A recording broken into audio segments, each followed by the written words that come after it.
Very special guest. You know he's a special guest because he's got the championship title with him. Anytime someone comes in to the studio with a championship title, you know it's going to be fun. This is Pope Adrian Bless, hip-hop artist extraordinaire and visual artist as well. And we're going to be talking about a cool exhibit where he's melding the two, blending the two together, where you'll be able to see and hear all of his work. But first of all, it's good to have you here. It's a great thing to see you finally. I've been such a fan. Well, I appreciate that. I've been such a fan of you. I mean, I've seen so many videos that our friend Wild Style Pichelle has posted of your work over the years. We got to tell him to get us in the schedule for a brunch or something. We can't wait these 2 years. He's such a busy man. We got to sit him down. Listen, some orange juice will be fine. We're not asking for dinner. Just sit with us. You know? I know. Yeah, Wild Style, he is very, well, okay, he says he's media shy. Every time I try to get him on TV, he's like, I don't do TV. And then I'll see him on like Facebook Live, you know, doing those half-hour, 45-minute Facebook Live He things. will get a documentary together for Facebook, and so many people will watch. So that whole media shy thing, I'm not taking this. No, I ain't either. I'm like, go on, man. I'll get you a new hat for it and everything. Come on. Just come on in, man. Absolutely. Now, as for the championship title, this it's a battle rap belt. You are which champion again? I am the Underground Battle League World Heavyweight Undisputed Midwest Champion. Now, battle rap it's something to behold if you haven't seen it before. Maybe you've heard about it. Yes, sir. But if you watch the videos that you're involved in, these are organized battles, I guess. Yes. I mean, it's two hip-hop artists. You come together and you go head-to-head, and a winner is declared. But at the I watched one before we did this interview today. It got kind of nasty verbally. Mama been Baptist all her life. Now they give us a pope? Larry Bull can't beat Larry David without curb enthusiasm. Lyricism ain't even your strong suit. Got very nasty verbally. Yes, sir. But of course, there's a handshake and a hug afterward. How do you do that? It's all about just trying to maintain and understanding it's a business. At the end of the day, we're all businesses. When we get into that ring, we are presenting ourselves. We are putting ourselves in a situation where after this is over, you're going to see me. You're going to want to go out there and involve yourself with me. You're going to catch on with me and check on with me. But in the heat of the moment, it's tough because you don't know what they're going to say to you. You know, like someone like me, there's so much information on me in the world. You can go on Google and type my name, it's like 12 pages. So, you know, there's guys that'll battle me and they'll go look and try to find all these things. And then you don't know what they're going to say to you. So it's having that thick Kevlar-based skin, knowing that, hey, you could say something very outrageous to me, but it's okay though, because I have a bigger goal being here, and that is making sure that I'm seen, that I'm presented well, that I'm handling myself well. It's putting yourself in the mindset of knowing that anything can happen.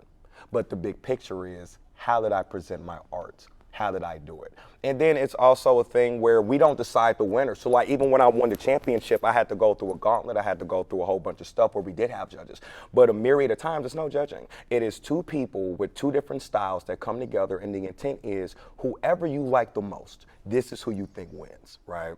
But sometimes that kind of gets iffy too, because some people may say, well, I like that guy more, but I like this guy today, I like him tomorrow. It's weird, but it's just subjective. Yeah. It's subjective. You know, it's knowing that whatever I do, how am I representing myself? The average battle rapper will go in and say, I'm going to do it. I'm going to be great. I'm going to make sure I win. I'm going to go above and beyond. And then that's that. Me personally going into it, I don't care what anybody says. You know, I've battled. Shoot, I've been a hip-hop artist for like 16 years, you know. So I've battled over 50, 60 times. I come from the era. I know how it is. And I guess it helps me out because I've dealt with being an average hip-hop artist, going in and out of the country, seeing different things, how it's presented. I have that perspective. A lot of battlers don't have that perspective. They just get in, hey, I'm a battle rapper, I can rap, put me on the stage, to go on the stage, and that's about it. You know, me personally, it's the big picture. The average battler, it's going to be, well, you shouldn't have been this way. Get your feelings in check. You know what I mean? If you know what you signed up for, don't come in here thinking that that's going to be soft. And sometimes it is that way, sometimes it's not. Yeah. But it starts with knowing that, hey, anything can happen. Anything can be said. I'm built for it. I am confident in my ability. I can do the same, if not more. So it's having the confidence, knowing that anything can happen, but more importantly, having tough skin and looking at the big picture of what your performance is. I would imagine that a lot of people as teenagers, or whenever you first got into hip hop, you probably look at that and you say, I can do that, or a lot of people say they can do that. Yeah. But at what point did you know that you were good enough, not just to battle rap, but just to be in the scene, just to try to make a living at this? I knew when I was a senior in high school, because I used to walk around. I had a friend, I used to tell him all the time, because I battled in high school. I said, you know what, I'm going to be one of the best rappers in the entire state. Watch. So I'm going to do it. I'm an introvert, though, right? I guess now I'm described as an ambivert. But You're an introvert, yeah, really? Yeah, like a true introvert. Okay, I'm telling okay. you, you don't have to believe me. No, I don't. But okay, no, it's okay. It was That's okay. It was because for me, man, like my thing is mental health. You know what I mean? Like, that's the big thing. I have bipolar depression, severe depression, things like that. I never had the ability to communicate those things growing up. I didn't know anything about therapy. I didn't know what I was even dealing with. But hip hop saved my life.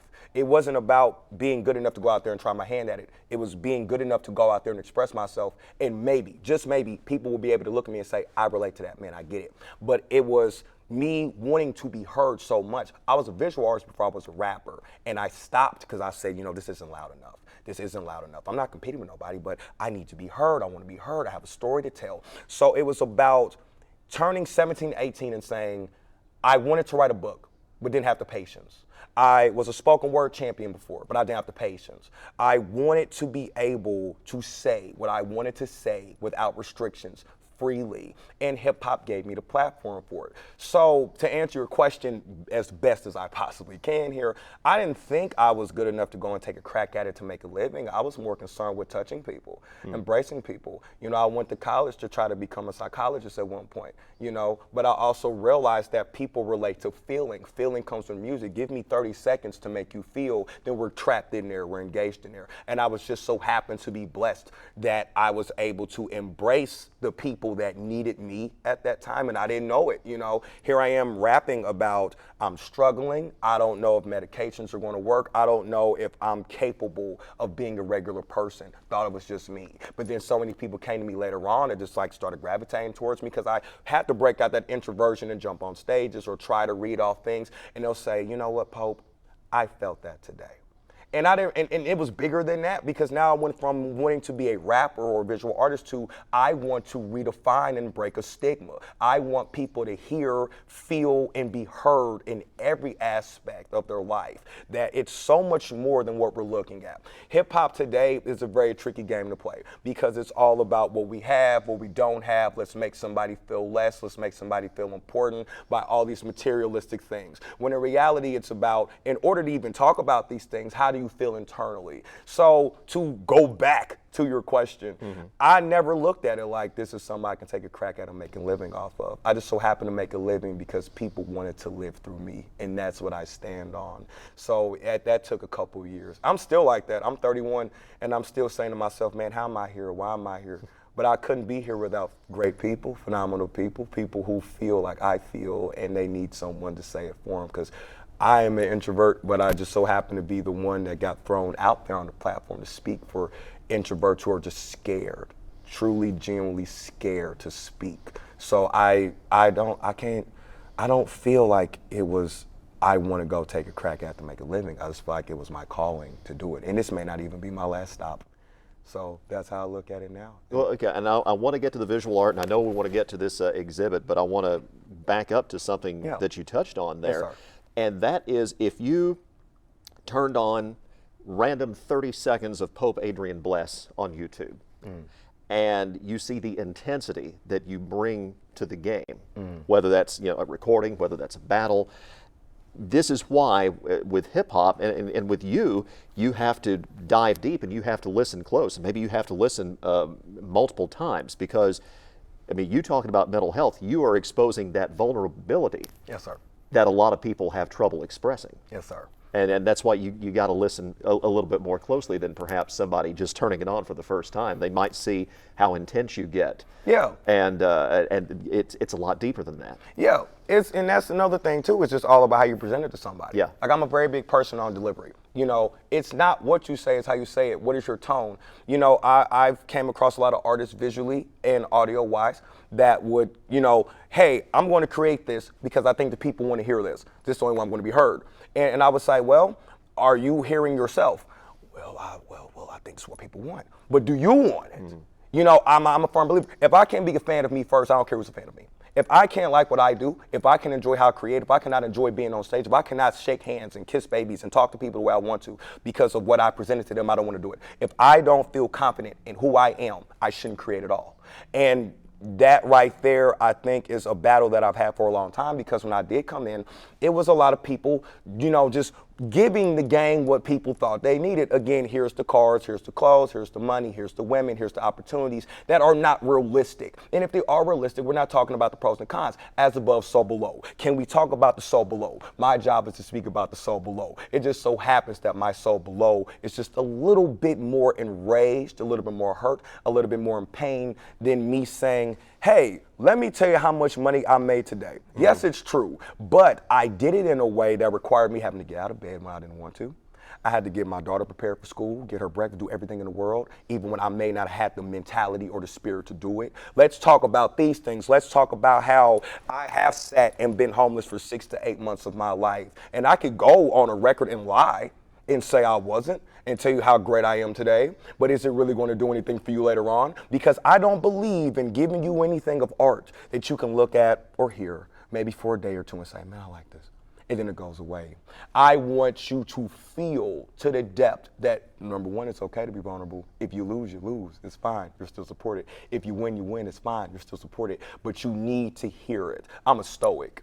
You know what I mean? I'm a firm believer in, you know, prepare for the best, expect the worst, but we need the gray area. Let's give them the gray area. People are people. I'm a people person. Al Gore for the people started a campaign. They should throw me in for president. That's exactly how I operate. So the vulnerability of art is the beauty of the world that we're in. And that's what I try to showcase in every single thing I do. So people who may not do art or think about doing art or fans of art can say, I want to dive into this because there's so much more here than I've been given.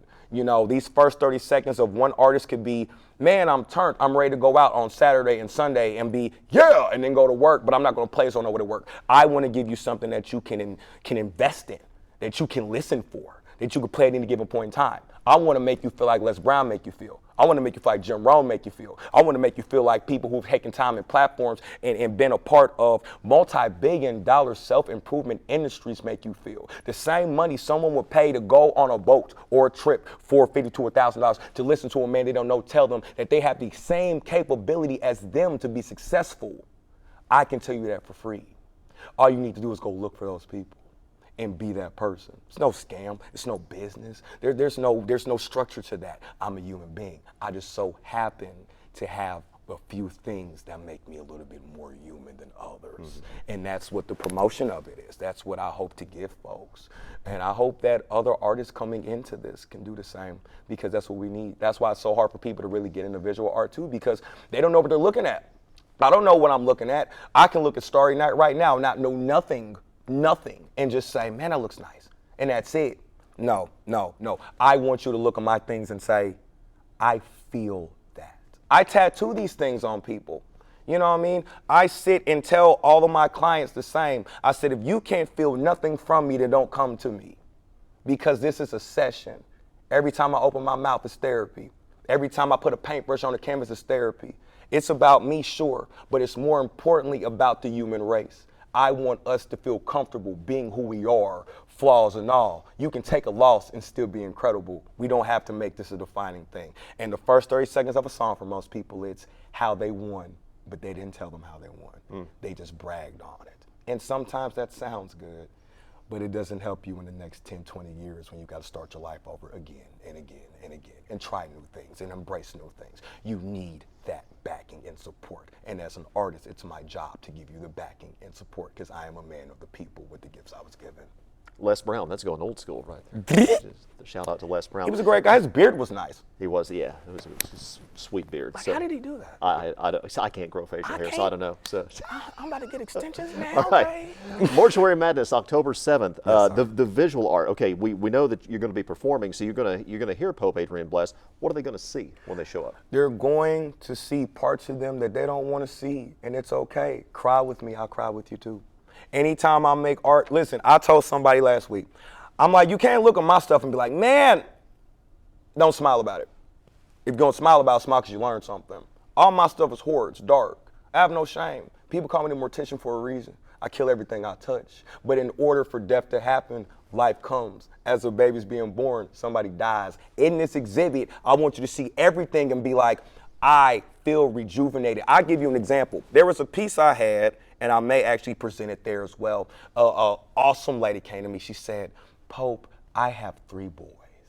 And as a mother to 3 boys, this piece, which I didn't know was going to be even that impactful, it was just something I was trying to exercise out. She says, I feel the power of being a single black mother with 3 boys, just looking at this piece. I didn't realize how impactful my job really was. Like, I knew my job was great, but to have it actually showcased on a canvas, and again, I didn't understand that at first, but it goes right back to what I was just alluding to. The feeling, feeling. People who followed me for years through all social media or know me personally know I'm all about the feeling. So any piece that you'll see that day will be dedicated to, here's something about bipolar depression. Here is major depressive disorder. Here's borderline personality disorder. Here are things that we just don't discuss. My art is based around things we just won't discuss. So if you're prepared to come in and cry, and have a realization, or just enjoy the visual, and you ain't got to know what it means at all. You're going to walk out with one thing specific, and that's my name. My name. The man, the myth, the icon, the war machine. You'll remember, whether it's the visual or the feeling, but you will walk away with a seed planted, and you'll come back. And you'll come back, and you'll come back and keep watering and watering and watering it, because you get to see a part of yourself that you ain't discussing, that you're not communicating to other people. Like, I wish I could show you a piece now that I was working on. It's this lady, she's multicolored, she has a snake coming out of her mouth, she has all this gold on, but she's dying in the face. A friend of mine said, man, that's beautiful, those colors. I said, but what do you feel? He said, well, I feel like I'm losing in life. I said, well, why? He said, because this is how I feel. The body's wonderful. It's all these radiant colors, these high-end rainbow colors, but look at her face. It's all this dark green and mahogany reds, and there's snakes coming out. Well, this looks good on paper, but is this what I'm presenting to people as a human being? I said, maybe you are, because you can see somebody and see greatness in them if you want to. And that's on you to decide what that greatness is. But in order for that to really showcase, the person you see it in has to be the one to decide if what they're showing you is as true as what they're presenting to you. So when you come to Mortuary Madness, when you come in, you have to ask yourself this. Number one, am I ready to check my ego at the door? Am I prepared to look at things that I may not have ever seen before? More importantly, am I ready to embrace a deeper meaning of who I am? You're not going to look at my stuff and think this is all butterflies and roses. There's no way in the world. The world is an Armageddon. There's no way. I want you to get in tune. When you look at my art, get in tune with yourself. Because I didn't make it for me. I love creating it, but I made it for these people. Mortuary Madness means that by the time you come in, you will feel more alive than you ever felt. And you will kill off anything prior that made you feel less than that before you got there. So that's how I'm looking at that, and I hope that translates the same way on October 7th. Killing off to create life in the month of October. How poetic and how appropriate as well from Pope Adrian Bless. Mortuary Madness, it's going to be at Listen Here, Big Car Collaborative, that's down on Shelby close to Garfield Park. We'll have the info at WRTV.com, and you will see and hear the champ and his artwork, Pope Adrian Bless. It's been a pleasure having you in here, man. It's been a great thing having you, man. Thanks. Thank you, sir.